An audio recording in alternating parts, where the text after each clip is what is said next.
Welcome to real news analysis. Bharat और America के बीच लंबे वक्त से अटकी हुई ट्रेड डील पर अब एक अच्छी खबर सामने आई है। यह खबर उन भारतीय निर्यातकों के लिए बेहद खास है जो अमेरिका के साथ व्यापार करते हैं।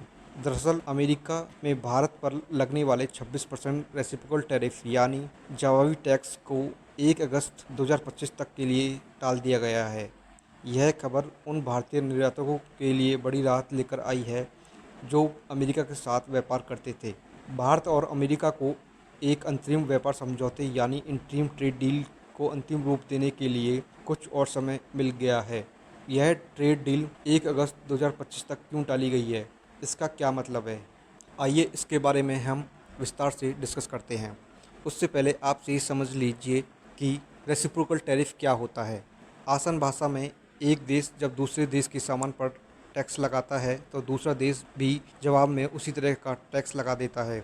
इस साल 2 अप्रैल को अमेरिका के राष्ट्रपति डोनाल्ड ट्रंप ने भारत समेत कई देशों पर रेसिप्रोकल टैक्स लगाने की घोषणा की थी, लेकिन उन्होंने इसे 90 दिन तक के लिए टाल दिया था, जिसकी समय सीमा 9 जुलाई को ख़त्म होने वाली थी।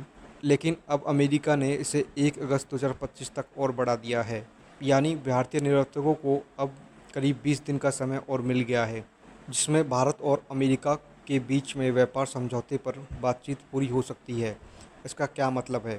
भारत से अमेरिका जाने वाले सामान जैसे इलेक्ट्रॉनिक्स, ज्वेलरी, टेक्सटाइल और फार्मास्यूटिकल पर अभी 26% टैक्स नहीं लगेगा। यह भारत के निर्यातकों के लिए एक बड़ी राहत है, क्योंकि अगर यह टैरिफ लग जाता तो उनके सामान की कीमत अमेरिका के बाज़ार में बढ़ जाती। इससे भारतीय सामान की बिक्री अमेरिका में कम हो जाती।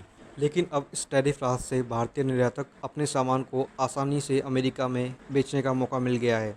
इस खबर का एक और बड़ा फ़ायदा यह है कि अमेरिका और भारत इंटरिम ट्रेड डील करने के लिए समय मिल गया है। भारत इस ट्रेड डील के लिए पहले से ही अमेरिका से बातचीत कर रहा है। मंडे को अमेरिका ने 14 देशों को टैरिफ लेटर भेजे हैं, लेकिन इसमें भारत का नाम नहीं है, यानी भारत को अभी बहुत बड़ी राहत मिली है। अमेरिका के इस फैसले से भारतीय निर्यातक और विशेषज्ञों ने